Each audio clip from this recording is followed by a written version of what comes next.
wasiyo o ko ñagade dendangal ɓesguji fulɓe ɗe goni kala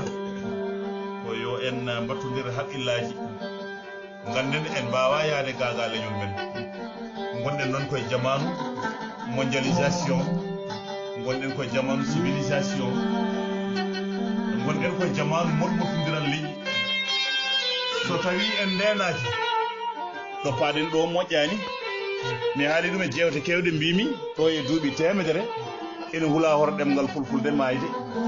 woodi biɗo najiru hamme ko haali ko anda ɗum kadi mbeɗa rokka dalillaji kewɗi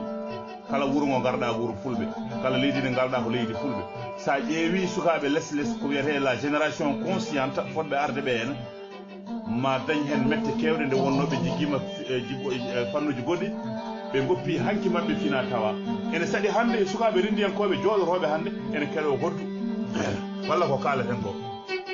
ɗum waɗi mi haalde ko kalmi ko ndeke noon ko ɗum waɗi mi wiide e wasiya mo jimmi rokkude o ko yo Allah rokku en jimagu ndaɗowu aduna o kala puccu ndaɗowu aduna o kala bandiraɓe wona puccu mbaɗɗetengu ala ko haqqille jumtuɗo ala ko miijo selligo senigo yaadugo e gollal gondugal e nunɗal e tabitiral e aadiyankagal timmugal so tawi en mbaɗi ɗum ɗo en kabbi en mofti min dat min ɓur min kis min teske kala ɗo jaɓɓuɗen koyngal men min ɓennu on oɗo wasiya jinmi rokkude leñol ngol no hannirta ni e mataw namdal gotal tan joguimi ceerno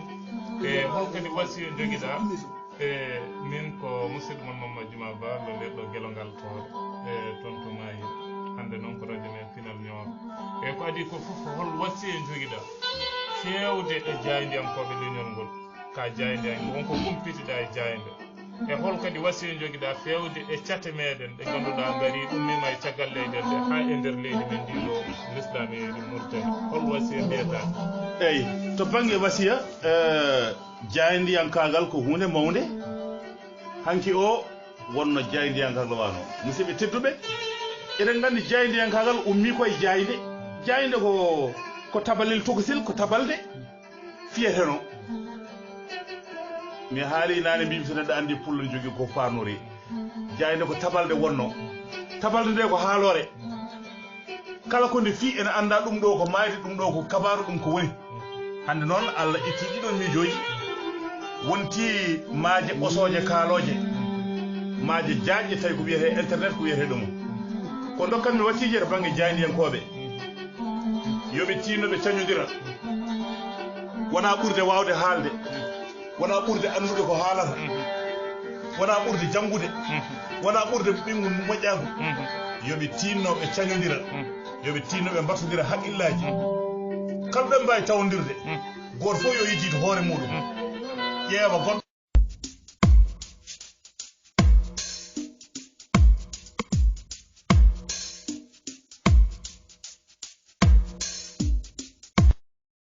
walla est ce que mi waɗoyat journalisme walla holko ponmi wadde ndene on tuma noon cinéma ene nder haqqillam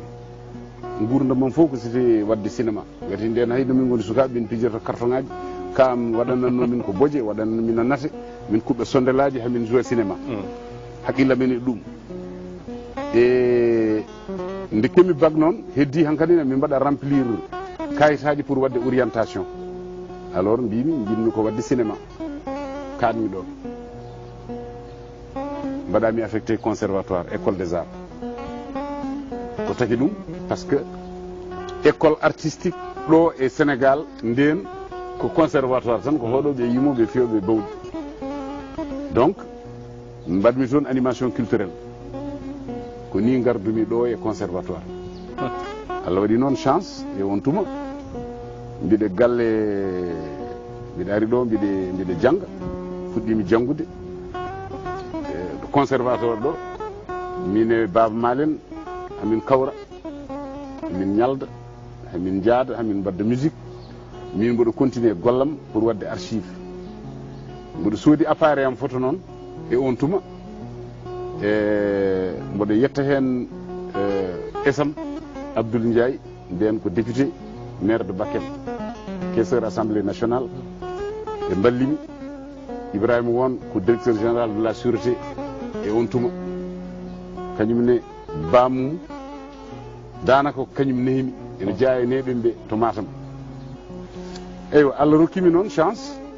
mboɗo yaha mboɗo waɗa photoje mboɗo yeeya e on tuma. Allah waɗi noon Senghor ene jogori wadde fêté 70e anniversaire duuɓi 70 muɗum 70 ans. min mbaɗi photoje ɗe mbaɗa développé nden sa waɗi photoje aɗa yeeya a tirata fof par ce que ala kalis mais photo fof mo mbaɗɗa pellicule o a windano hen indema e numéro téléphone galle mon nden téléphone aji portable o ngala. Eywa totta jiɗɗo fof waɗa hen sottila noddete numéro galle mon haalanma numéro photo ngo sohli o jeeya photo 40 50 cotta pellicule aji kadi gora noon. E ɗum foof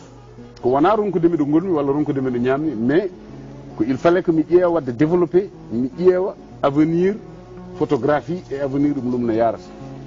Allah waɗi yimɓeɓe nelda album uji mumen Senghor ko defte yimɓe nelda mbaɗa wawɓe ɓe Sala Kassé en ko grand photographe uji gonno nden on tuma kala kone waɗi album aji kañumen mbaɗatno minen min ngalano moyen wadde album aji kono noon a waɗan photoje tan mbaɗa enveloppe paquet nelda. Senghor ne yiilo joni noon photo ene yiiɗi wadde affiche film muɗum ene inniri ɗum sargal film o ha joni mi yiyani ɗum par ce que tottanoɓe kalis ɓe tourni film o ha joni yiyaka. Alors photo mbaɗno momi noir et blanc ko gon photo jaggi o waɗi ɗum o suuɓi e ɗen photo ji ma won hakke ujunnaji photo o hawre gon photo wi holmo jeeyi ngoɗo photo nden ko Alioune Sène wonno ministre de la culture noddi téléphone yi numéro o noddi téléphone galle e samen galle mawnam kawam Abdoul Ndiaye joni noon ɓe mbiyoma arbinoto ministére de la culture mbimi holko mbaɗmi holko mbaɗmi garmi tawmi sandarmaɓe ne dari ne padami damal ministére de la culture c'est Elhadji Ndiaye mbimi woy woy. Alors ɓe mbi c'est le président Senghor qui a besoin de toi mais il faut attendre le ministre il faut ko pada ministre o ara jaadon jiyonmo il a urgemment besoin de toi am sohluma ko yaawi ko yaati. Alors jettimi o wimi tu es de quelle origine wimomi je suis d'une part de Bakel mboɗo ƴeewa sawde hooram mi anda ko kewi pour ɓattidindemi Abdoul Ndiaye par ce que député maire de Bakel mbimi mais je suis originaire de Matam o wimi an ka haal Pulaar fuɗɗi jalde o wimi jooɗo assieds toi jooɗimi o yaltini photo ngo mbimomi o wimi joni photo ngo jiɗmi ko jeeyami ɗum mboɗo yiiɗi wadde affiche film am jeeyami photo ngo mbi photo kay jarata tan ko 50 jali o wimi non tu n'as pas compris jiimi ko œuvre artistique o photo ngo no yaari ni jiɗmi ko jeeyami ngo pour mi waɗa ngo utiliser pour wadde affiche film am il faut ko jeytango il faut ko droit ji ɗi mi anda ko haalano haal droit d'auteur mbimomi non mais min ɗum mbaɗirmi ɗum ɗo tan ko pour dañde de temps en temps un peu d'argent mais je laisse la photo à son appréciation min mi yeeyani photo mona je lui donne tous les droits joni noon so jaaɓi comme ça mi wona lamɗo makko min tawde ko séeri mi wona patron makko mi wona lamɗo makko comme ça min gosodira. Alors o wimi yomi jooɗo o fadami mi fadamo noddi Alioune Sène yo Allah ɓuuɓan ɗum goram o wi immédiatement yo ƴewnam bourse pour gérer le musée des civilisations noires mi waɗa recruter l'ensemble des gens pour la formation du personnel du musée des civilisations noires ko ɗum ittimi Sénégal naymi Suisse cuɓimi sehilam goto ne wiya Aboubacry Samba jeeya ko Nabadji Siwol goram ko toon heddi artani cuɓimi sehilam goɗɗo ne wiye Seya Ndiaye min jaaji 78 79 80 ha nanmi Senghor ne jogori yaade gartumi pour min mbaynodira par ce que joguinom bourse ko 3 ans bourse am gasi mbimi hankkadi mbiɗami hoota j'en ai profité pour artude joni noon eywa Senghor jaggi junggam hollimi Abdou Diouf o wi ce garçon est très talentueux c'est un grand artiste watte makko hakkille no feewi ko ɗum addi relation am hakkudemi Abdou joni noon mbiɗa waɗa de grandes photos de grands posters mbiɗo rutto suisse je faisais des développements Allah waɗi kadi ndeysan gannodirmi nde jangumi darde de moɗa anodiri e Baba Ya en gande Abdoul Aziz Ba en Mohamed Ba en ɗo fof taw nen Golel Touré en ɗo fof taw studio 2000 nden taw studio 2000 so darade taw studio 2000 dari kode gartumi Suisse carrément nde mbiɗa arta et c'est dans l'avion ko mbaɗmi décopier mbaɗmi créé studio 2000 pensant à l'an 2000 l'an 2000 nden gonɗen hedde 80 gonɗen 79 80 81 et j'ai dit studio 2000 pour l'an 2000 d'ici l'an 2000 ça sera l'un des plus grands studios de l'Afrique donc concept wonno vision am donc concept studio 2000 koye hoore maɗa yalti ani koye hooram yalti dans l'avion ok donc min jinum ruttinden caggal seeɗa tan haala ka ne waɗi fayida kadi sa ƴeewi lappol ngol ɗo umma ɗon ɗeɓi woɗɗude seeɗa te kadi wonɗo memboyi ha Suisse wonko nawnomo toon kono min jinmi andude kono mbiɗa aɗa yaaha conservatoire taw kadi dañƴa kadi ko bac ma te kadi aɗa wawno waɗoyde université mbaɗa philosophie nde dañƴa bac ma mbiɗa aɗa faye conservatoire te yimɓe ene gandi kadi won hen ne gandi ko nalankago holno Fuutankoɓe naniri ngol ɗo oɗo kabaru jinnaɓe makko surtout eywa ɗum kadi ko histoire goɗɗo jalniɗo seeɗa kono noon ene wonde kawisaji seeɗa kadi nde mbaɗami affecté conservatoire mbiɗa jogui sehilaɓe amen tawireɓe ne ɗo mbiɗa jogui sehilaɓe amen nan ɗo henne hedde Colobane ne jaami kalnamiɓe jimon jogui deftelam mboɗo jogui appareil photo mbaɗami affecté ko mbaɗami orienté ko conservatoire ɓe nelli wudduru ɓe mbi Alaji de Alaji Demba de kañum joni koye nalankoɓe wumɓe kañum gondi école nenam waali ko wayde babam waali ko wiide bisimillahi rahmani rahim kowoni ko ɗum de kam kowoni ko min tigui dañi haami Alaji jangga mi remnani ɗum mi dugginani ɗum janggui Qur'an ha woɗɗoyi woppi mi nana ɗum école yahata ko kañum e wumɓe ɗum de wonti lebte nanmi ɗum ga Allah waɗi quand même j'ai persisté mbaɗan momi expliqué babam tikkani kam duuɓi ɗiɗi par rapport à ça kono noon mboɗo continue quand même bourse am c'était 35 000 francs CFA j'avais ma bourse 20 000 francs ɗi mi neldan babam mboɗo joguino sehilam goto ne wiye docteur Louis Leblanc somi heeɓino kalis bourse am ko kanko heɓanno kalis o nelda ɗum baba men yo gurdu miñoraka noon nden no ñagga Saint-Louis Ramatoulaye Seydou somi heeɓi 5 000 francs nden ne heewi e 5 000 francs ɗi ɓe nelde kamɓe ɗe min ko goƴami tan ko hooram alors nde Allah waɗimi noon jaami Suisse hankkandimi puɗɗi yakorade holko janggannoɗa conservatoire exactement janggannomi conservatoire ko animation culturelle c'est à dire que finalement cinéma alano toon ko koraji jiyata ko bawɗi musique conservatoire c'était de la musique pour janggude musique min mi meeɗani janggude musique je n'ai jamais appris la musique nani mi musique ko baba mal ceylakala ko neɓen so en ɓoosi seeɗa studio 2000 eɗen mbawi arde ha ɗo dari ɗo ko ɓuuri tengtude fof ko ha yimɓe kawte hande koɗo ɗo studio 2000 ɗo dari ɗo e nder wuddu walla mbiyen e nder heeñere Dakaru nokku mo ganduɗa o ko tubakoɓe tan ni taweteno ɗon hay yiide ɗon ɓalejo weeɓani dañƴa ɗon nokku yeehi ha mbattuɗa ɗon télévision ma 2STV ɗum mbawi andude holno keɓirɗa ɗum probléme o d' abord studio 2000 fuɗɗaki nder Dakar studio 2000 fuɗɗi ko ɗo ɗo joɗɗen ɗo Yoff ɗo e Yoff kadi kala ko jiiɗa e aduna wona hasard min e joom suudam Mariam e ɓinguelam Sala ene jibina Suisse hamin garta woni ene mbiyatnomami nde min gari ko ha min ƴettu ko train min gari ha Roissy hamin joole Air Afrique min poti artude min dañi excédent de bagage alors excédent de bagage il fallait payer ndene en tuma ko 500 francs français nden ko 25 000 ce n'était même pas 50 000 francs mi ala kalis Allah yo Allah kaw Mamoudou ko ministre de no wonno koye ministère des finances hade muɗum d' abord wonno d' abord koye il n'était même pas ministre de l'économie et des finances je me rappelle plus Mamoudou Touré omo arde Amadou Siré Sall mawɗo baɗɗo fayida jonta ɓe mbimi ko woni avion o waɗa bloqué par ce que mbaɗannoɗo ɓe enregistré bagage am o c'est une femme que j'ai mo kawrumi ni waɗi enregistré nden attentat ji ngalani mais ɓe noddi inde makko alani ɓe mbi bagage o fof yo tellini bagage o fof tellinande que c'était mon sac qui était supplémentaire ɓe mbi donc sac o min jeeyi donc yomi yaltu yimɓe ɗon gendarme e policier ji kuuri min kaw Mamoudou ari wi holko woni o wi ɓe mbimo j'ai des excédents de bagage o yaltini 500 francs o yeɓi minen fof min jolde avion goto ɓe gummi première classe mabɓe kanko e Siré Sall ɓe gari ɓe tawi min classe économique ɓe jiimi am ɓe mbimi an hoto gummiɗa holi an mbimi min jami ko Wudduru mboɗo haalanaɓe hamin ɓore yewtude o wi hoto janggoynoɗa min janggoynomi ko photographie ɓe mbi photographie mi jangge Mamoudou aɗa andi ko jalmiɗo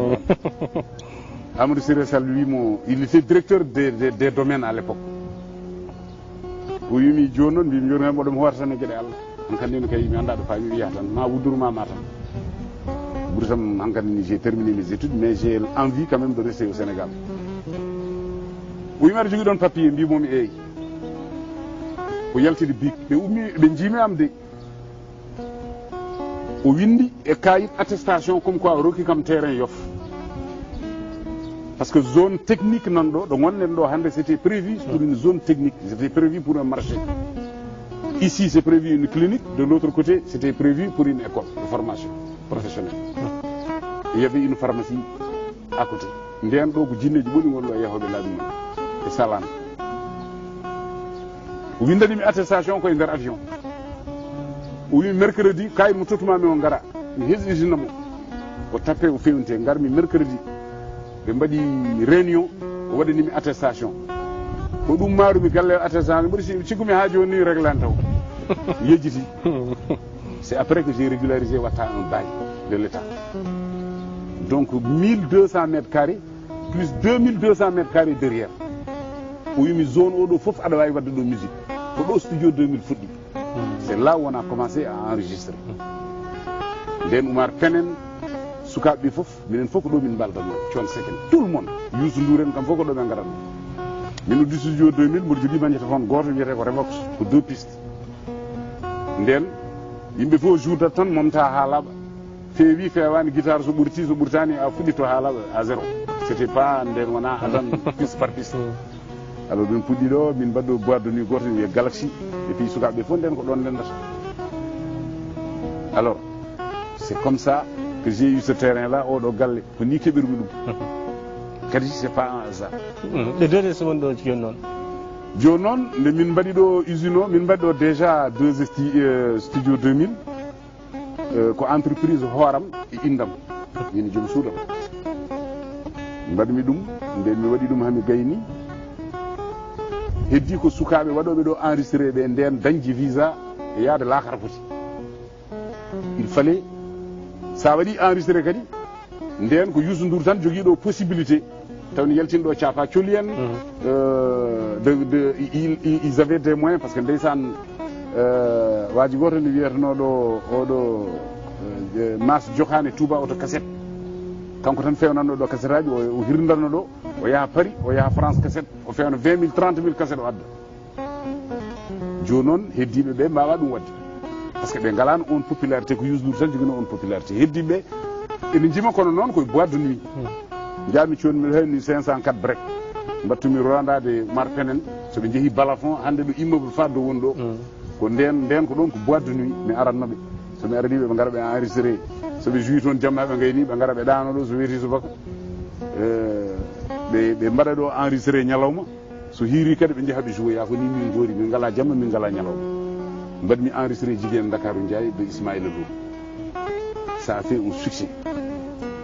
e nden won tuma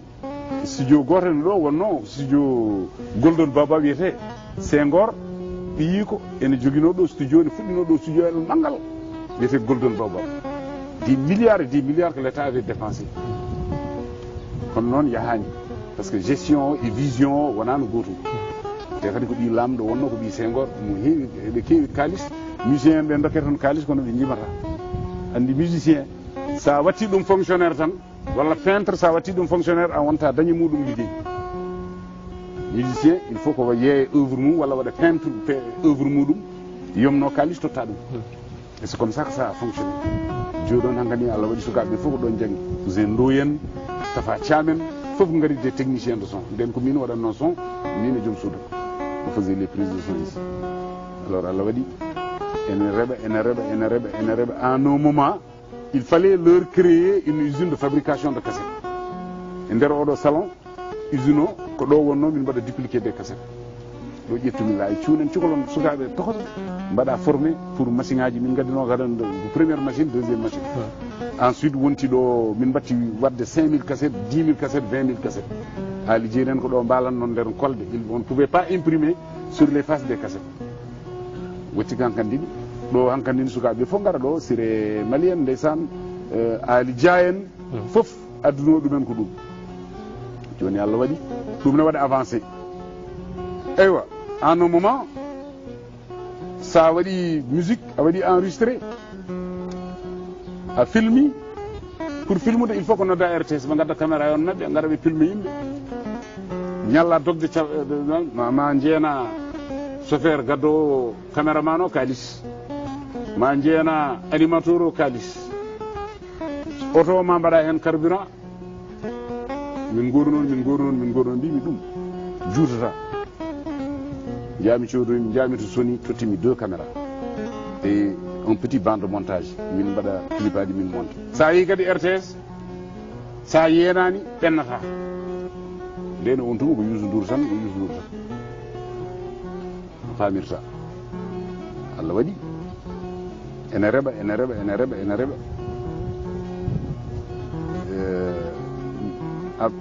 mbimi Abdou Diouf joni ko ni mbatten franchement mboɗo yiɗi continuirde ni kono noon RTS ene hamnorimi seeɗa gati toon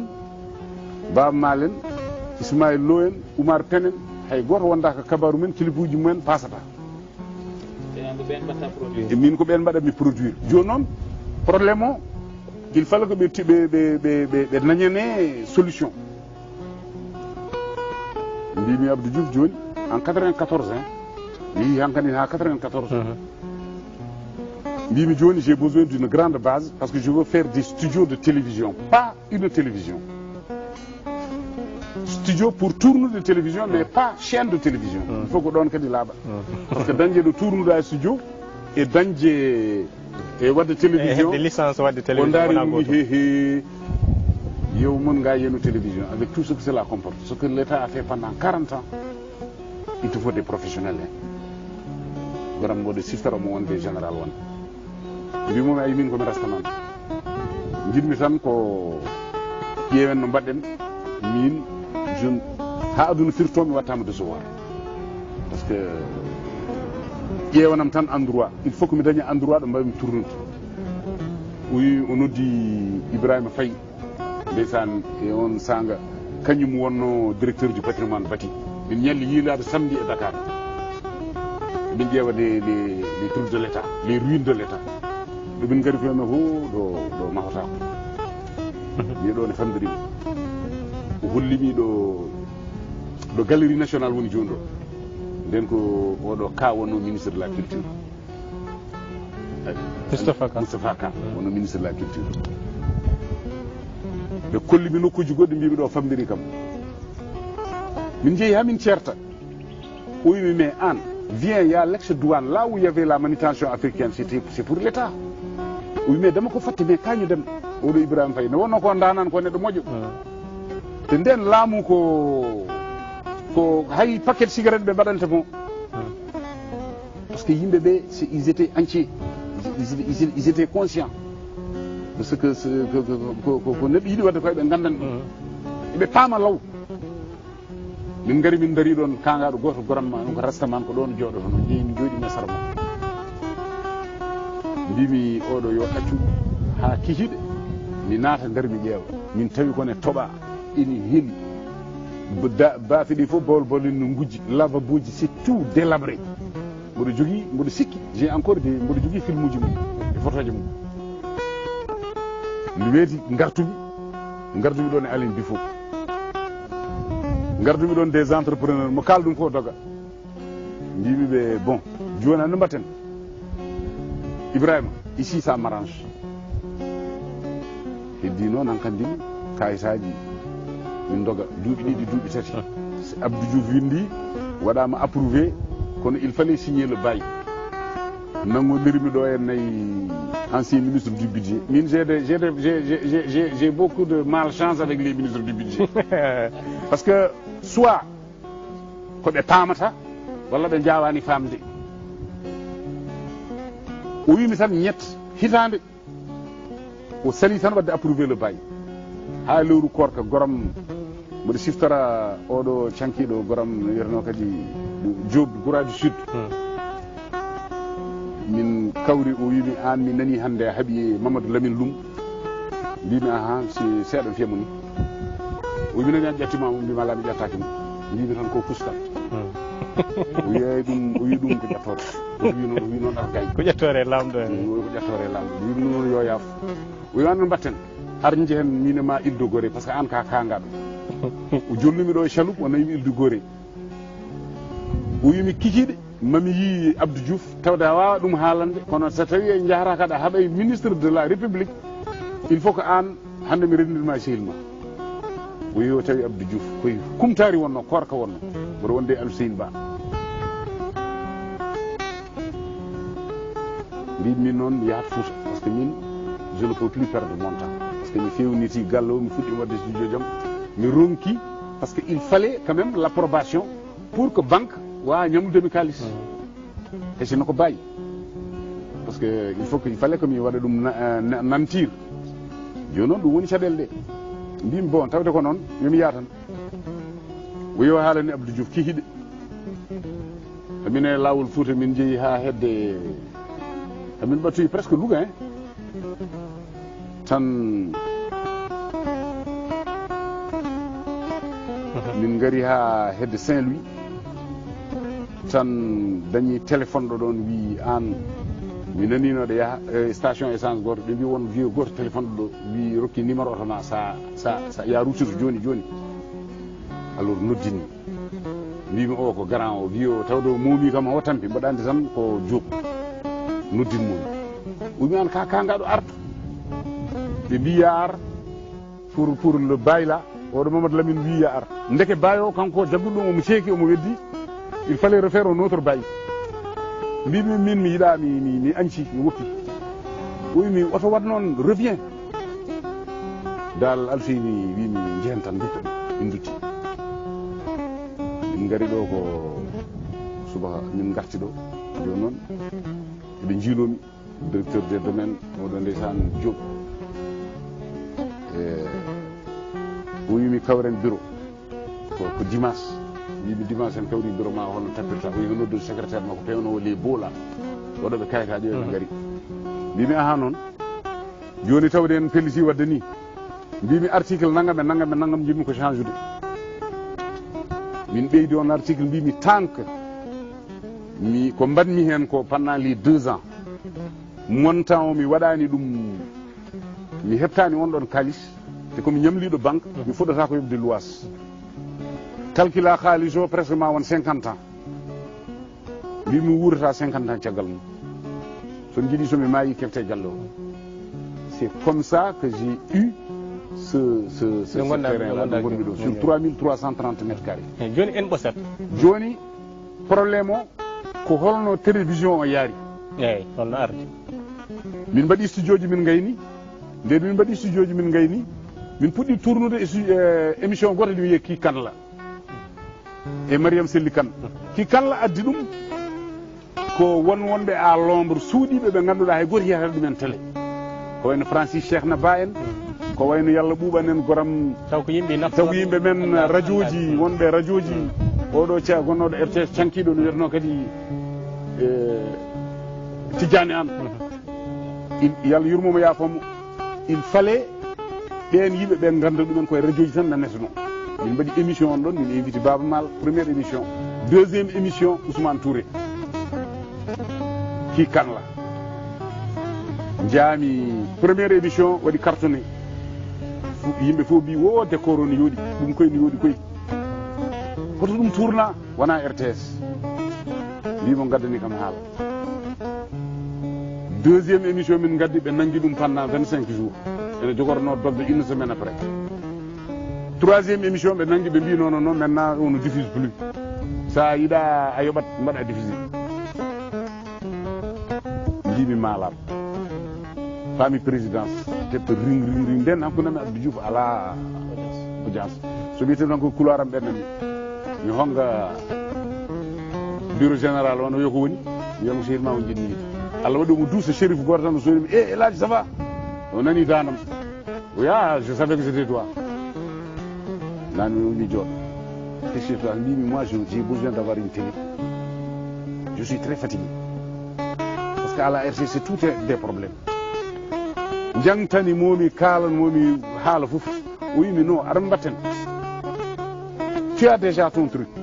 joni wat demande ma tu vas voir ta télé c'est une chose mais funtodire mabɓe tan mbimi min funtodirta gati toɓe payito ko ga min paami ko lakara min mbawa famde général wan wi non non je prends ça sur moi je vais convoquer Babacar Diagne jewti toon harame Babacar Diagne gila toon fuɗɗi Babacar Diagne wonno toon général wan noddimo hawridide min goo hawridide min kawride min tan mbima mi haalnino min kawrita o tampino hoorema 94 Ablaye Elimane Kane windimi lettre pour wiide totti kam fréquence canal 23 yimɓe cikkata ko Ablaye Wade c'est lui évidemment kanko waɗi entériné mais en 94 taw mi dañi licence ko yimɓe kalata ko fof ko haala juuta 94 j'ai des documents mboɗo wawma hollude Abdou Diouf en 94 Ablaye Elimane Kane nane heeɗimi était ministre de la communication kanko waɗi affrété le canal 23 heddi noon il fallait démarrer Allah waɗi jiɗmi kadi liggodade Babacar Touré ko neɗɗo moƴƴo ko sehlam minen koddi par ce que bureau makko e bureau m gondi ndeke kanko weldani e gouvernement o présidence hakkude makko e tanore en feewaji nde haala makko innumi inde makko tan ɓe mbaɗi tout bloqué ɓe mbi hankandi ni télévision hayti yallo yalla Allah ne yaha Allah ne yaha Allah ne yaha Allah ne yaha Babacar Touré ha libre Latif Coulibaly o yalti Allah addi Ablaye Wade tawi min kawri wimi bon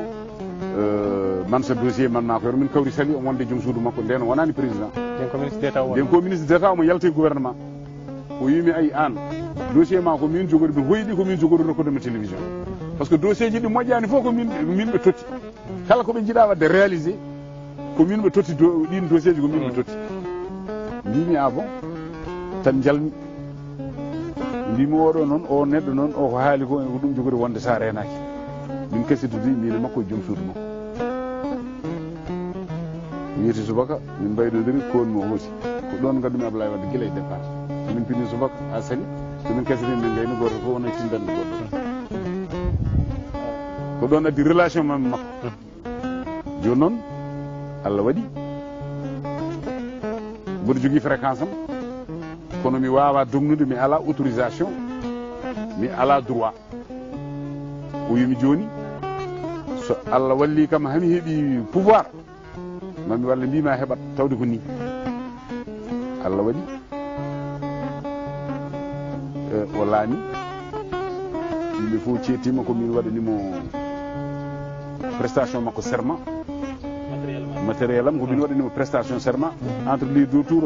o noddam o wimi an dema buggo e ben nga defaralma prestation de serment mbimi an a gagnaki taw a laamaki taw o holi an on prestation de serment ndeysaan momo wonde oɗo Latif Guèye en mo wonde Amath Dansokho en mo wonde kamɓe fof mbimomi a gagnaki sehlam taw holno mbaɗirta prestation de serment o wimi yo dengat tarde sa copain téléphoné nama félicité nama d'ailleurs sax maa ngi nii dem Louga c'est comme ça que j'ai appris ko ɗon tinmi Abdou Diouf waɗimo félicité kanko haalnimi et c'est comme ça que après ça mbimomi tawi wi kam sa waɗani kam prestation de serment feewi devant tous les chefs d'état 2 semaines après même totti télévision min jooɗodima hitande télévision moccani taw suusa o waddimi RTS woni min mbaɗi RTS 2S ɗon kadi woni coow waajiɓe sud ɓe ya Allah Idrissa Seck en fof jooɗi hen mbi gasata baba wi ma Allah gayni oto tampina hoore ma la télé la tu vas la voir maɓe dañ ko ɓe ndondi ko wona ɗum une semaine après livre Latif Coulibaly o yalti ɓe dañi koɓe kiisori kawrumi Ablaye Wade muɗum continel eɓe mbino koyemi dartine c'est comme ça que la télé a démarré. joni noon télévision 2STV darima min jiiɗi andude hannde to banggue so tawi eɗen ɓeeta teddedi ndi hol mbawko télévision holto tolni hannde ko e hol relation mo joguiɗoɗa e ɓeɓe ganduɗa ɓe ko personnel ma ɓe gollitaɓe. d' abord mi haalanima wima studio ji ɗi puɗɗi koye technique de son photographie min paase clip uji min paase plateau ji télévision hamin mbatte transmission woni chaîne de télévision diffusion min puɗɗori d' abord ko wadde musique joni fof mbiyata pakkarñi par ce que min ngalano droit wadde journal ko probléme wonno par ce que ɓe miijoto ko sa waɗi ko probléme uji politique ande ko minen fof gaddi dañde télévision privé joni noon min dewi hen haala rokki min journal min puɗɗi mais andindema tan télévision hannde une vraie télévision jinmi wiɗi ko so tawi a yerodiri télévision mo joguiɗa o e ko jiita ko ɗo Sénégal walla ko jiita e Afrique walla aduna o holno mbawɗa hannde hiisade 2STV? min wona min wawi hiisade ɗum c'est l' état kamɓe dokki les exonérations kamɓe dokki min ko APIX wawi seedade komin mbawi wadde hannde ɗo e Afrique ala mo min mbawi joɗodade hamin kalda kamɓe ɓe gandi ko kalanmi ko kamɓe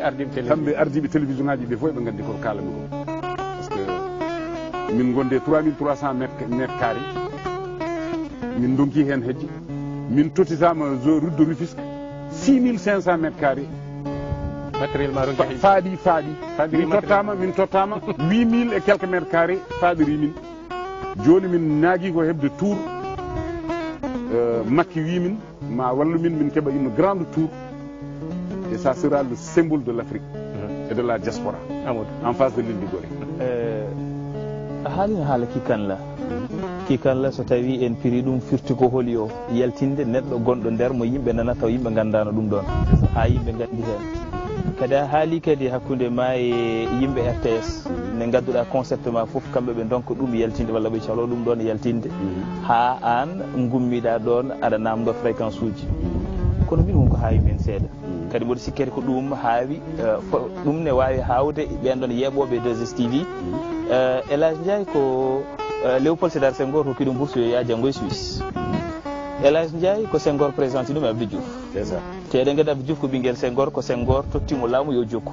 kono eɗen gandi kadi Abdoulaye Wade ko kañum adi opposade Senghor créé parti mo en 1974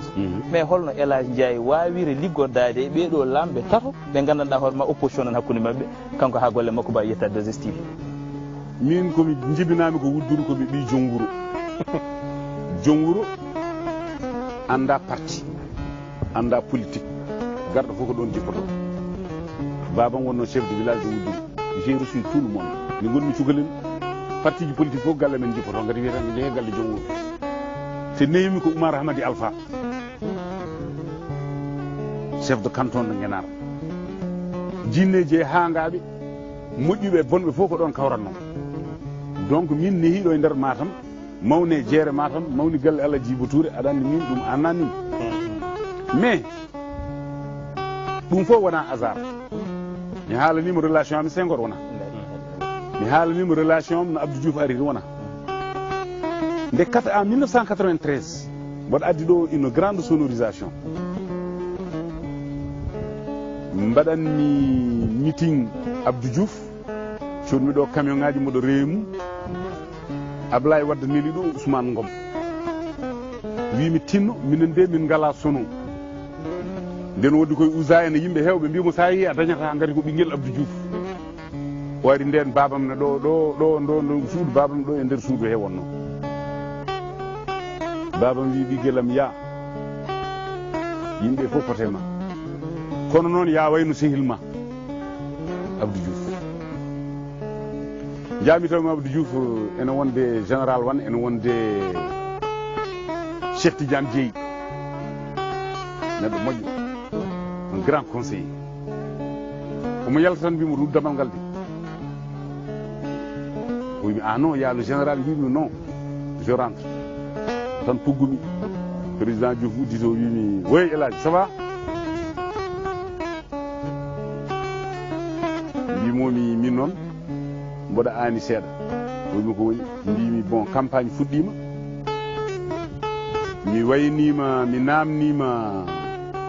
Babacar Nene Mbaye Babacar Nene Mbaye wi noon kono mi haalani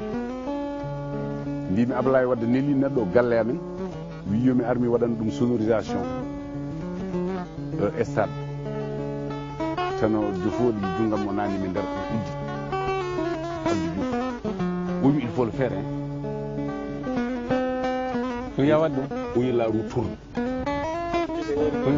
o wi aduna ñiɓani o wimi la roue tourne o wimi va faire ça aduna yiloto ɓaddanam ɗum heddine mooƴa jaltumi min gone rimdude sono min gari hunde nde fuɗɗi hakkude stade Ablaye Wade ari ila fait la tournée nde noon kamɓe fof eɓe nandiri min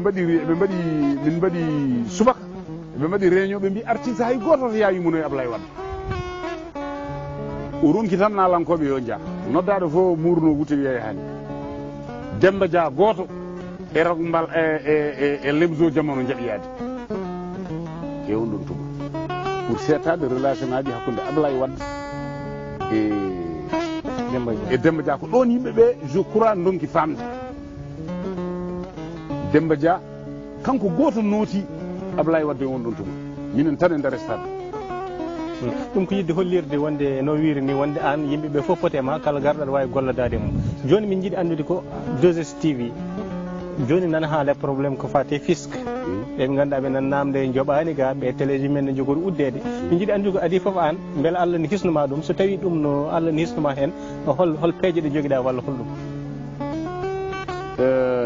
andi aduna baba wi kala ka jeeya woppu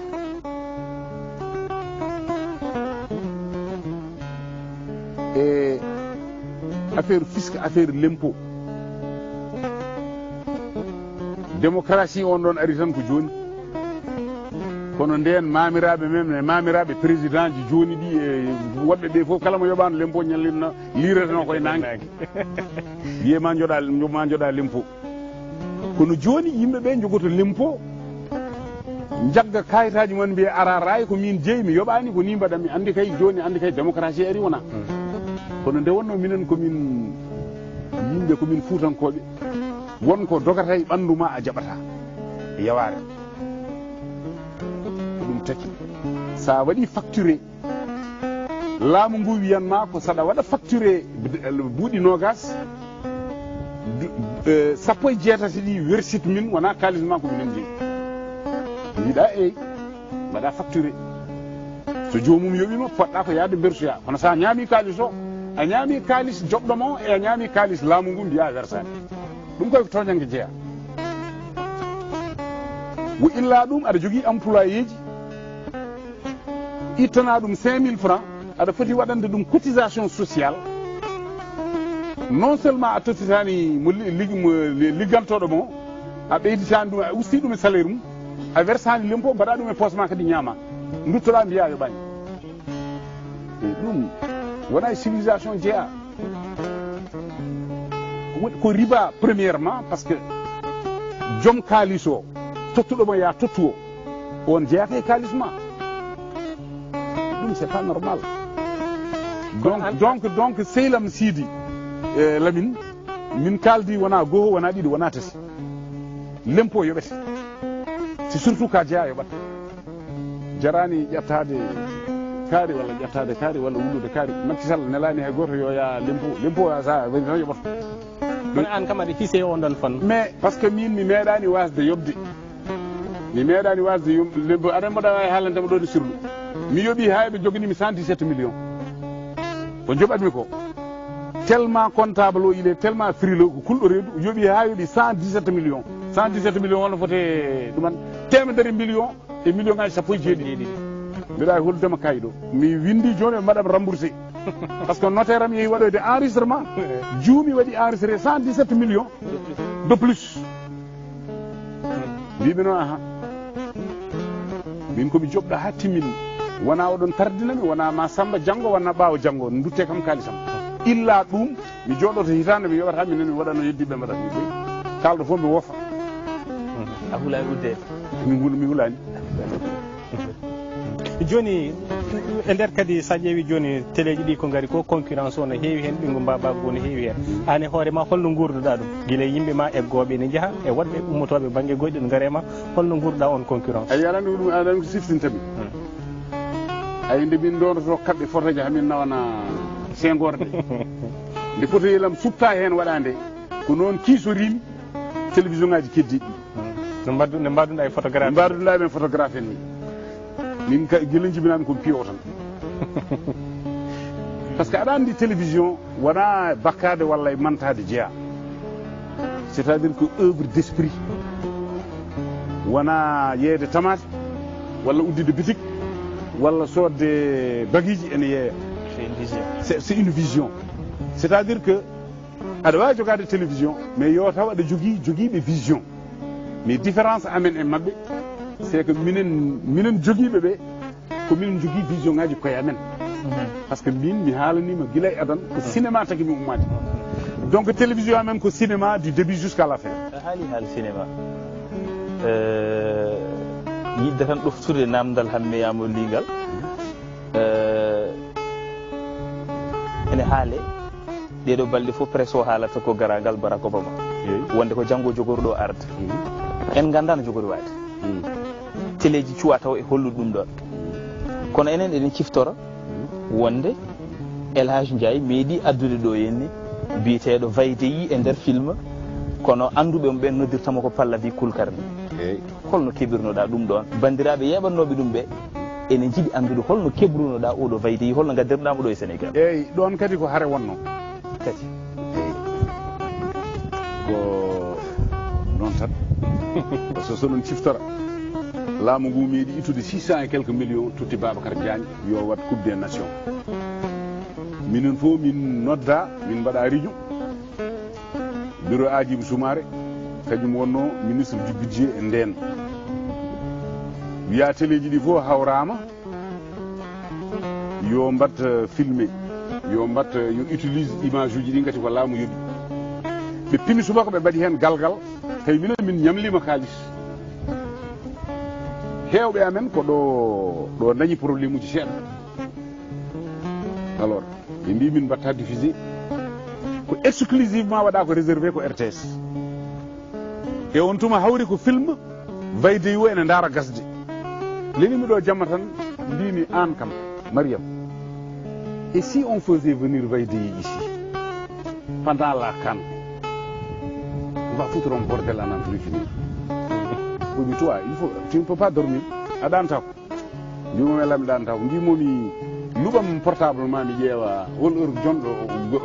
gonɗo joni Bombay dañimo pindini o mbimi noddumi paale mbimi on dokkata kam numéro ambassadeur meɗen gonɗo Inde Bokum ɓe dokkumi numéro Bokum nden e won ɗon heure mbiɗa sikka wonata ko 7 heures 8 heures du matin toon kemmi Bokum mbimomi aɗan ko jinmi o wina mbimomi jinmi ko namnanoɗami debbo goto ne wiye Kulkarni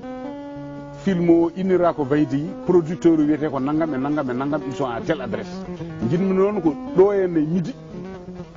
vraiment mon frère ballami hami heeɓa adresse makko pour pouvoir lui parler au téléphone o wi minen amin goɗɗodiri e Bombay kono attends je vais envoyer quelqu'un garam nde wonno kam woni ko jogolle ko dañuɗen kanko Bokum ko neɗɗo moƴƴo dañimo neli yetti wi Vaydeyi andi il y a quelqu'un qui est won gonɗo Sénégal film ma ene doga toon ene yiiɗi addudema o wi pour aller en Afrique c'est qui Polio who's that ko ɓuri raɓɓide tan o rokkimi mail makko o kemmi numéro téléphone makko o wi il faut que mi neldamo photo ji amen ittumi fotam e foto Mariam mbanmi scanné neldumomi subaka law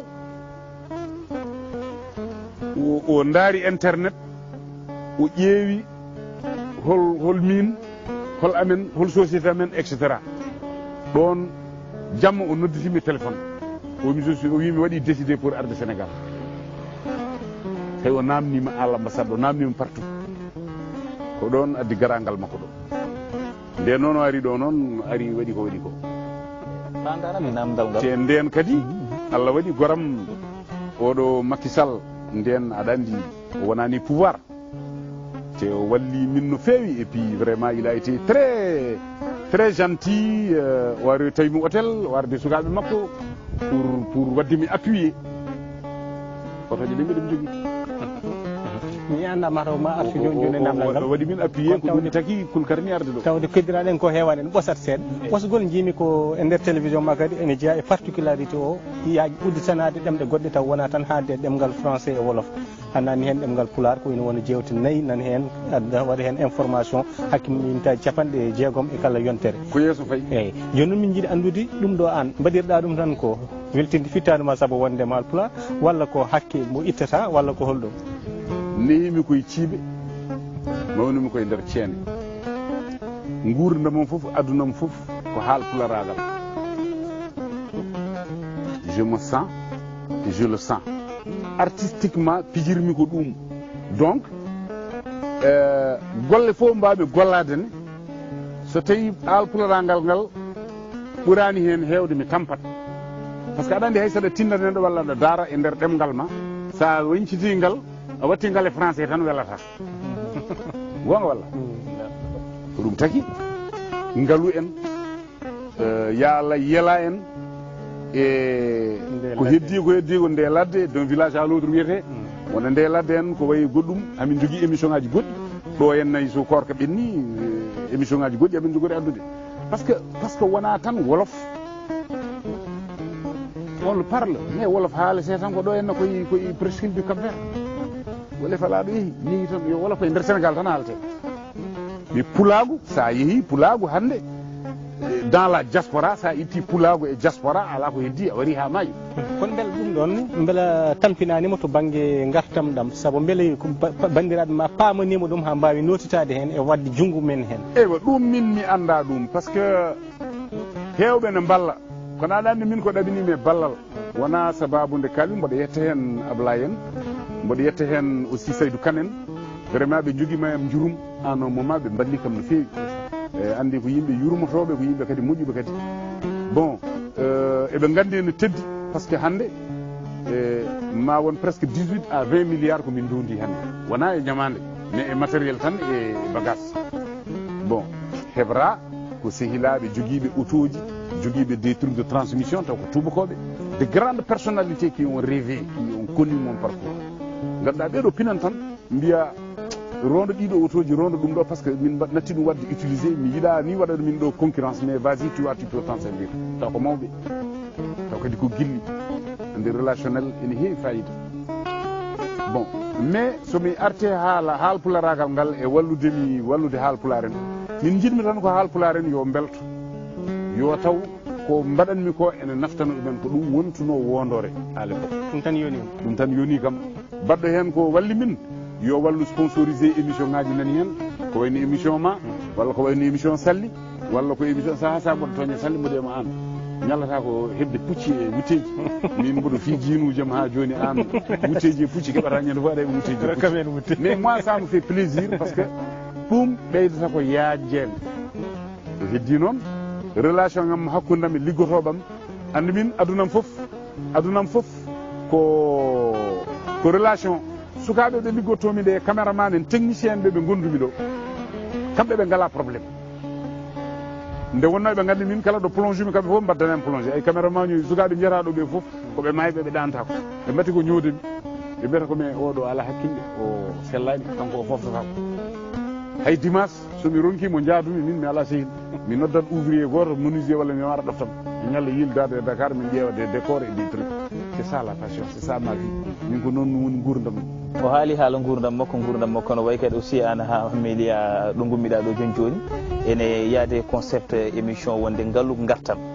en gummima ɗo palla wi kulkarni ɗo joni mbere ene e miijo ma an mo ganduɗa hoore ma ka concepteur walla ka visionnaire walla ka promoteur de télévision mbere ene e miijo maɗa janggo e jaam heblude ɓen ɗon tawa ka dañani wadde cinéma ko ɗofta yimɓe ɓe gandanɗa hoore ma koɓe mbaɗata ko moggoji théâtre uji e nder Pulaar ha comme no Burkina Faso waɗirte ni jiya tawɓe kalata ko Pulaar o tawa ne firte less français walla ne firte less anglais ha yimɓe mbawa andude enenne eɗen jogui ɗum ɗo to nder men to les talents gonɗi to nder nokkuji men to Sénégal en walla Mauritanie walla ko nandi hen eyyi andi Pulaar ne heewi version ngaji pullo Fuuta sone haala Fuladu sone haala enen to men won konnguɗi ɓe kalata pour men ni sa ƴeewi ko ƴattoje donc so tawi aɗa jogori wadde théâtre walla aɗa jogori wadde film uji baɗi noon il faut que daña wadde jonction ɗemɗe ɗe taw yimɓe ɓe ne pamodira comme ça so neɗɗo haala konngol tawa wonata ƴattore ngol to konngol ko ɗum woni blocage meɗen hande so tawi ko Pulaar tan ɓolo kaleten mo Pulaar mo kalten o wadde ɗum théâtre nden mbaɗanten tan ko sénégalais en c'est à dire des haalpulaar du Sénégal alors ko Pulaar seɗen kaala miijoɗen Mali miijoɗen Nigéria miijoɗen yimɓe foof mais min dañi joni matériel cinématographique mo ganduɗa e amin mbawi ɗum ƴewdande ɗum solution pour commencer wadde film uji te kadi artistiquement ko toon min payi minen ɗum tagi amin ñaagui état o amin ñaagui ministre uji ɗi amin ñaagui yimɓeɓe saka noon Macky Sall ko haalpulaar ministre uji makko hewɓe en ko haalpulaar ni il faut que ɓe jogo ɓerɗe joguiɗen ɗe ɓe mbawa wallidde yimɓeɓe probléme meɗen hande foof doléance am ko lawol Linguére Matam ngol yo par a nani Macky ko kalantumami ko ko kalantumami ko mbimi ko sa nani tawi ko kalantumami ko hakkille en kaldin ɗum so wona ɗum mi tikkat te somi ñaaɗi aɗa andi kabara joni ɗo woni ɗo kadi hen saahaji a duusi Abdou Diouf a duusindiri Senghor a duusi Abdoulaye Wade Macky Sall ari joni min mbawi andude hol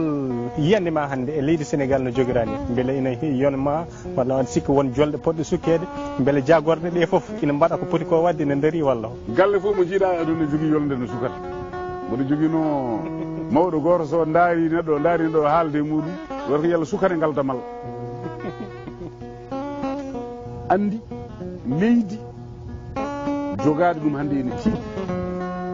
mais kono noon ma mbadda hen effort probléme leyɗele wona e Macky tan ko guila yiɗo dawa dawi Senghor seɓorno hen seeɗa e Abdou Diouf par ce que yimɓe gondan jurmodira gonda pewjida pamodira kono noon min no jiirumi hen sahaji hunde nde ne yarani gasata yimɓe ne pindira e koye mumen guila laamaki puɗɗo laama tan puɗɗo fergodirde e koyɗe mumen ɗum gasata laamu fof jiirunomi noon yarani yeeso ko ɗum taki sukaɓe meɗen ɓe poti ko wattude haqqillaji e koye mumen surtout gummodo ɗon banggue goto nokku goto min kalani ko haala mi haalani haala ɗemɗe walla leƴƴi goɗɗi tawde ko ha ka gonɗen koye émission Pulaar kalani ko kore jaam nanoɓe Pulaar son laamima on lamminat woni lamminde ko wattude hakkille to gummiɗa to a wi kam joni est ce que min mboɗo wawa ƴewde haalpularagal ngal pour ɓeydude ɗum sinno ko sagam ko Pulaar tan haalete télé he kono noon ɗum yoɓata ñamale ɗe te kadi mi wona Pulaar fobbo mi wona neɗɗo mo ganduɗa ko sa haalani Pulaar tan mi cikkat walla ɗum ɗo no sehilaɓe men saji mo jogui e sehilam goto Mauritanie o wiya an pourquoi ɗiɗma ɓe kalta Pulaar mi wiya par ce que ɓe ñagnani ko ɗum woni probléme jogogal laamu jogogal jappere saɗa wondi hen min mboɗo famiri Macky gueɗel gotel hewɓe mabɓe gaari ko yettade joni tan mbiɗen jiirana ɓofta o itta ɗumen o joña ɗumen ɗa ɗum mboɗo waɗi ɗum observé e makko te kadi mboɗo waɗe makko observé gueɗel gonguel ngel ganduɗa kala ko famani kala ko ɗuminano hewani wadde hen avancé mi andimo guila ko premier ministre mi meeɗi arde makko mboɗa haalnamo haala télévision pour wadde Ablaye Wade wi yomi yaade yomi yaa mi ƴeewmo min e makko min mbaɗi réunion nden ko min goto télévision wonno mboɗo siftata ɗum ha joni Hadjibou Soumané min jeehi bureau makko il était premier ministre mbimo Ablaye Wade wi yomin mbaddu contrat pour que mbiɗa wawa wallude laamu ngu ne wawa walliddemi pour lutter contre le sida en ko way noon ko way noon e ko way noon e ko way noon gati RTS tan wawa ɗum rondade aɗa andi ko jaabimi oy ko somin mbaɗanima ɗum joni so téléji goɗɗi ɗi gaari so mbaɗanaka ɗum fewata ɗum noon min komi haalpulaar ka bandam kono noon jangguintumami dal ko kala ko fate affaire état ƴeew wonde hen régulier joɓa lempoji ma joɓa kala ko ñamade joguinoɗa joɓa IPRES mbaɗa cotisé mbiɗa wawma noon wallude e yimɓam e sehilaɓam ɓe ganduɗa ɓeɗo mbiɗa andi ɗumen mbanma sponsorisé ɗum mbaɗa andi ɗumen makki mboɗa yiɗum settade joni ɗo joni El Hadji Ndiaye a duusi hewɓe to banggue politique a walliti no fewi démocratie Sénégal tugnade concept uji ɗi mbaɗata émission ngaji e yidde yo jaam artu foof andama wonde ɗo démocratie Sénégal yetti ɗo gueɗal ma nan hen beele min mbawi fadde won ñalawma El Hadji Ndiaye e nder dingiral politique mi sikkani Amalla bo wi saɗa waɗa politique il faut ko mbatta hen ɗuma seeɗa o noon min mi wawa mi wanna ɗum katante mi wawa ɗum wadde ɗuma seeɗa o ɗon gandi tan fende seeɗa ga ɗuminina seeɗa ga min Allah windirani mi ɗon te kadi mboɗo jogui ko ndolimi ko mbaɗanmi ko politique par ce que politique am ko politique économique ɗo Allah nawrimi ɗo ko ɗon tan jiɗmi yarude kediɗo noon mi wima komi jonguro kala laamiɗo fewni min balla ɗum mo fewnani fof kadi so yimɓe jiiɗi ittude ɗum kadi ko noon tan yarata Amadou en gaari ha e gasnirde yewtere men gasi ha laaɓi so won namdal ngal joguiɗa min kam jiɗmi namdade tan ko gueɗel gotel aɗa andi eɗen jogui konngol gotel e pulaar eɗen mbiya so tawi neɗɗo ne yaaha Makka so fotte nelaɗo yo ruttu min kam mboɗo felliti yeddude ngol ɗon konngol so tawi aɗa yaaha Makkatal Mukarramata ha joni sa fotte nelaɗo jaggata ko junngo makko deggodiron ha ganda ɗo nelaɗo fanuma hande o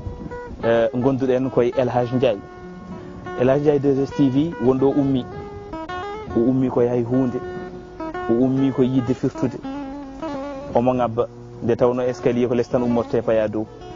hande holko basiytoɗa sukaɓeɓe gandanɗa hoorema eɓene nangue eɓene caɗele holko basiytoɗaɓe gam gartam mabɓe janggo gam gartam leyɗele mabɓe janggo kala mo Allah rokki aɗa jogui doole yo Allah rokke peewal tan jibinaɗo foof yo Allah yota waɗa feewi woni fewde ko rende hunuko ma ndena junggo ma mbasa heppande aduna wona noon wiide aɗa waɗa croiser les bras tan aɗa wiya ha mande ha hasard golle ne keewi vision ngaji ne keewi Allah noon jogui bawɗe mum kala suka kala liggotoɗo gonɗo à l'étranger mo ganduɗa golle mum toon peewani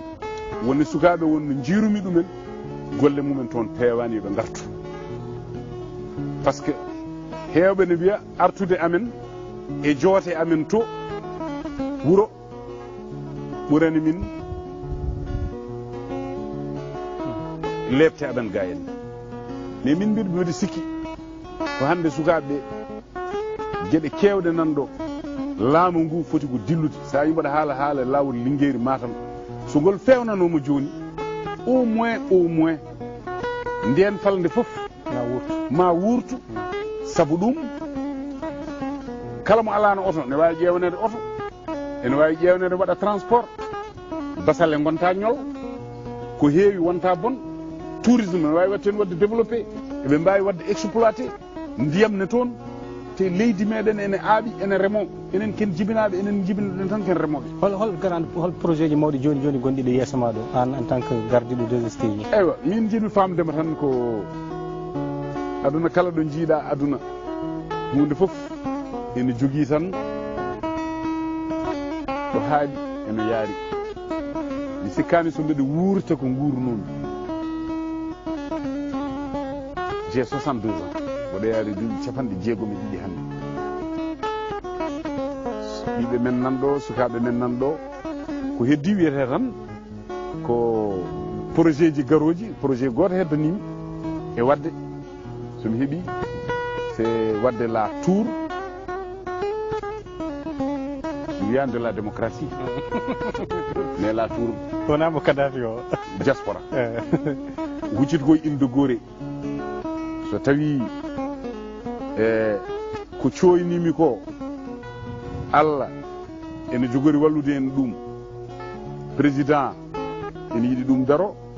ministre uji ɗi ene jiiɗi ɗum daro donc on tour so waɗama kadi ma won symbole pour jirwinde hankkandi ni quand même aduna o par ce que télévision ngaji kewɗe Afrique ma mbaw à partir de ɗon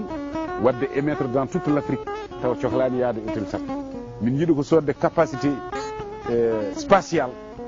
ganduɗa kala télévision gonɗo e Afrique à partir de Dakar waɗata émettre ɗum c'est mon prochain projet somi gayni on projet noon hankkandi ni heddi ko peut être waɗoyde une chaîne en Mauritanie une chaîne en Guinée et essayer de trouver des solutions mais heddoto tan ko des points de reprise d'image e wadde chaîne goto Haalpulaar tawa ko daari e cifti e ɗum kam peut être ne wawi le plus rapidement que possible ene wawi arde hewɓe ma mbi kadi komi ɗum noon musidɓe tedduɓe bandiraɓe tedduɓe min jinno hannde e nder oɗo émission tan ko hollude on sembe ɗe 2S jogui e doole ɗe jogui hannde yo Allah yaw ɓeyda holi gonɗo caggal mum hol duñƴu ɗum ha yettiɗo taw kadi on duñƴu ɗum ha yettiɗo o ko ɓuuri ko ene hewde to ummi to o fuɗɗiri tan ko diga omo yaade hen omo yaade fimde e pellital o duusi ɗum ha yettiɗo taw kadi e nder mbawɗe Allah ɗe omo wallita hannde leydi ndi e gollinde ko ina abbo e temedde sukaɓe ɓe ganduɗa ɓe omo wurini ɗumen to banggue gollingol woni to banggue emploi on ɗon Elage Ndiaye en gandimo hol jokkodiral ngal o jogui e ardiɓe leydi Sénégal hol hannde relation carnet d' adresse mo jogui to banggue wawde uddirde dambude gueɗe kewɗe wonande leñol ngol wonande leydi ndi kono kadi wonande Afrique foof e kuuɓal Elage Ndiaye ɗum noon en garde émission o ha ɗo min mbiya so tawi won konngol ngol joguiɗa ngo aɗa waynoro bandiraɓe ewa ñaguimi Allah tan ko yo Allah sellin doole men enen foof yo Allah rokku en deejere Fuutanko fof ɗo wawi wonde mi salminima ɗum mi juurima ɗum so tawi ko kalmi ko kadi ene hen kone waɗi dérangé ene fewani mboɗo ñaagui yafuya gueɗel ɗimmel ngel ko enen eɗen ɗo andi fabru meeɗi wiide woro lamɗam koye ene teddi te mbi jaam fabru an holko takma wiide hol wanma wiide lamɗam ne teddi o wi ko dondiɗo sak lamɗam o yaɓimi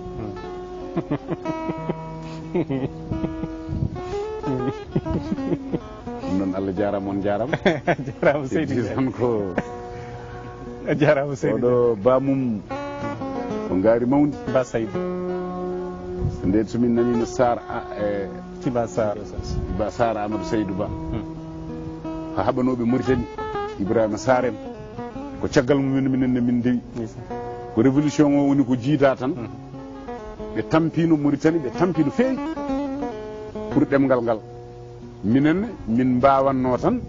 ko hande avec nos moyens ƴewde haɓanede leñol ngol noɓe kabrano toon mais d'une autre manière ɓe Allah hen nawi yalla ɓumni ƴiiw mumen gati ils se sont battus ɓe kaɓnama e nder Mauritanie ɓe kaɓama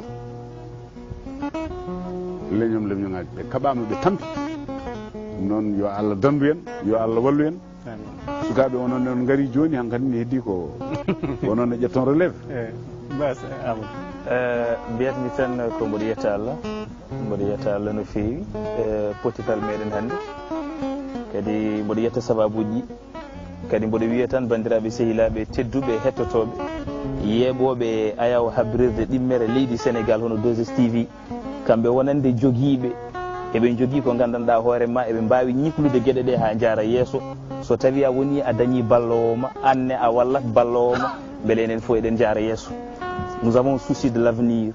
Yimɓe ɓe so jaarani yeeso haydara ala ko woni eɗen mbiya aduna o ko gasi ha laaɓi kono noon enen golle ɗe poɗɗen wadde ɗe en mbaɗat feere ɗe gasa wooda ɗo ɗe jettiɗi sukaɓe ɓe goni koye janggude joguiɓe yo mballu. Jarama ɗum noon mi sikki tan en nimsani e nder nde ɗo yewtere ko jaltinɗon ɗum ko studio 2000 walla mbiyen studio 2STV garɗen ɗo e galle Elhadji Ndiaye tawɗen mo ɗo uditani en galle o jewtiɗen e makko ko fati hande gurdam makko te ɗum ina waɗi fayida wona tan saabu kanko wondemo Elhadji Ndiaye jeeyaɗo wudduru walla golluɗo ɗum ɗo walla goɗɗum kono noon ko Elhadji Ndiaye badɗo ko ganduɗa ko no wirni joni ko révolution culturelle woni ko filnitare mawde ko pinalmal ngal udditanɗe damol kadi yimɓe hewɓe ganduɗa ɓe fotɓe wadde no waɗi ni walla fotɓe rewde caggal makko ñembo jagga e makko hono no deftere ni ɗum noon en ala foof nimsa mo ganduɗa o mbiɗa sikki mo oɗon daña e nder nde ɗo yewtere ganduɗa nde ko pattam lamiri pour andude holi joguiɗo holi gonɗo caggal ɗeɗo gueɗe en jetti bandiraɓe ganduɗa ɓe ko enen dusodiri men ha ɗo Mama Gaye Abou mbiɗa sikki oɗon keeɗo segene makko guilnani ha joni kanko heewi ñuklude Elhadji Ndiaye e kala jaltimo mawɗe ɗe waɗata en jetti équipe men tournage o foof e kuuɓal enen jafnoɓe kadi e tampere ganduɗa nde ɓe keeɓi hen bandiraɓe tedduɓe musidɓe tedduɓe ko ɗum ɗo woni komin gaddanno on e nder nde ɗo tonggode 80 yewtere mon ngal yo Allah rokku en hawrude e yontere arore weele dal on jarama Ndiaye Allah jarama